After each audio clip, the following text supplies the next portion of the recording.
Why are you listening to dubstep? Oh, that isn't dubstep. That's the Harlem Shake.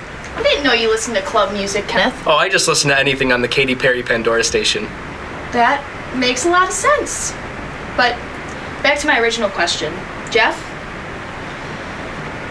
It's a long, painful story. We can handle it. I'm following this media analysis class, which I'm excited about given my own research interests. But I came across this paper that I disagreed with ideologically and fundamentally. We're here for you, buddy. Do you want to talk about it?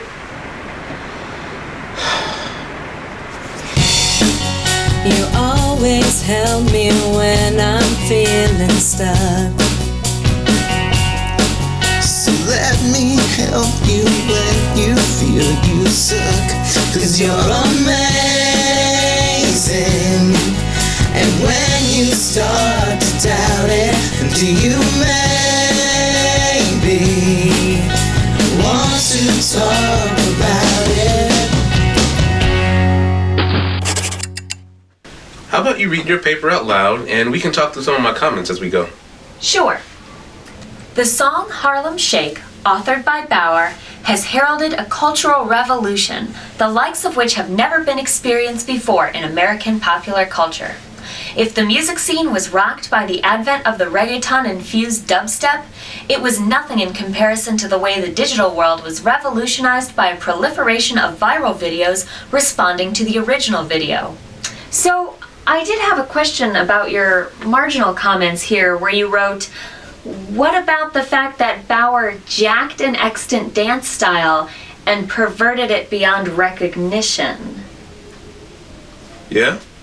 What about that?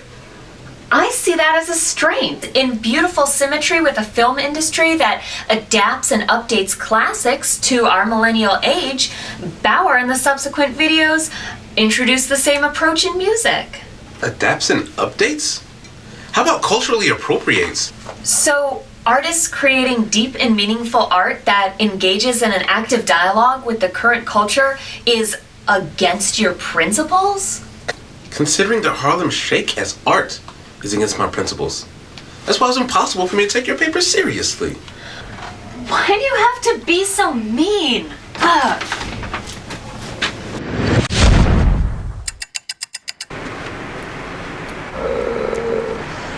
I know, I totally lost my cool. But it was everything I hate about modern culture. But defended very eloquently. It's like Omar Little said, a man got to have a code. And my code says one must always historicize one's cultural analysis. But Geoff, I thought you were an ardent feminist. Of course I am. Meg Woolbright says that peer writing tutoring at its best is a feminist act because we resist hierarchical structures and we provide a cooperative space where knowledge can be co-constructed and not merely transmitted by the man. Becca's right. Well, when you put it that way, I can see how I may not be worthy of my Powerpuff Girl tattoo. But I can't conspire in non-historicized fluff. You don't have to. I just read this great article about how conflicted collaborations are intellectually engaging learning opportunities that invite us to participate in inquiry, dialogue, and discovery. Yeah. You're making me think about the positive use of conflict and struggle that Minzon Liu wrote about. Instead of clinging to your code and being mean and silencing her, you can engage in conversation with the writer to expand both of your worldviews. That's a great point. And the idea of expanding both of your worldviews reminds me of an article by Michelin Chi, where she demonstrates that tutor actions that prompt for co-construction may be the most beneficial in promoting deep learning. Wow, so people working together means writers learn more? That's pizzazz. I can't believe how masculinist and fascist I was being. I gotta start doing yoga again. Well, the next time I'm faced with a paper that I fundamentally disagree with, I'll use the conflict as an opportunity to co-construct knowledge with the writer. That's the spirit. Thanks. No problem. Anytime. Con los terroristas.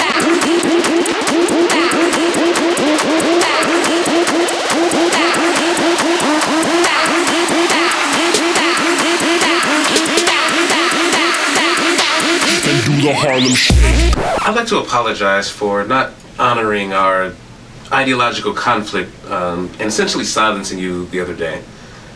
I haven't been attending my yoga classes lately. I understand. It can be hard to face a differing opinion sometimes.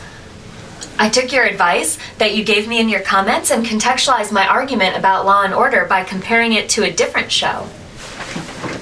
Law and Order is a democratic media representation because it allows audiences to engage with each episode on its own, unlike the serialized The Wire that alienates audiences who do not watch every episode in sequence. Is this a test? Are Kenneth and Becca hiding behind the couch? Am I being punked? Okay. It's actually happening. Okay, so tell me why you believe Law and Order is a democratic media representation and why that matters. Well, sure, Law and Order is a formulaic procedural, but that allows viewers to watch virtually any episode in any order at any time and still learn valuable things about the criminal justice system. Okay, I like your point about the Law and Order formula benefiting the viewers. Can I tell you why I love The Wire? Sure, Geoff. Why do you love The Wire? The realistic dialogue. The way the writers trust the intelligence of the viewer. The in-depth character studies. The elevation of the policemen, gangsters, news people, educators, judges, city residents, politicians, and lawyers to characters from Greek tragedy or from a Dickens novel, whose fates are all intertwined. The Wire is an uncompromising study of urban decay. Huh. I never thought about that show like that. This gives me an idea for a revised argument. Would you like to work on your revised thesis while I go get an espresso? I'll give you a few minutes and then I'll check back in.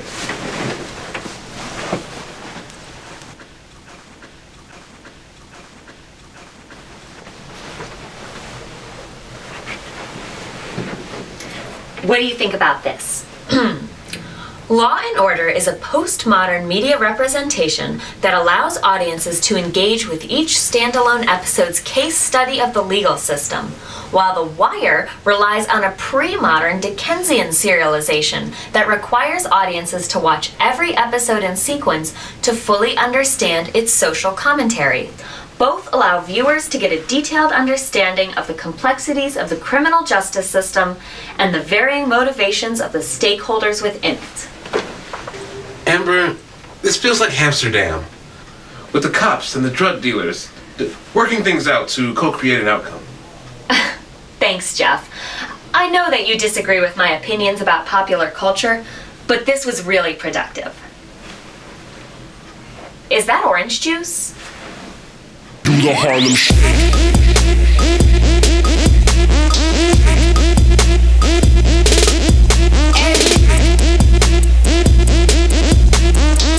Con los terroristas.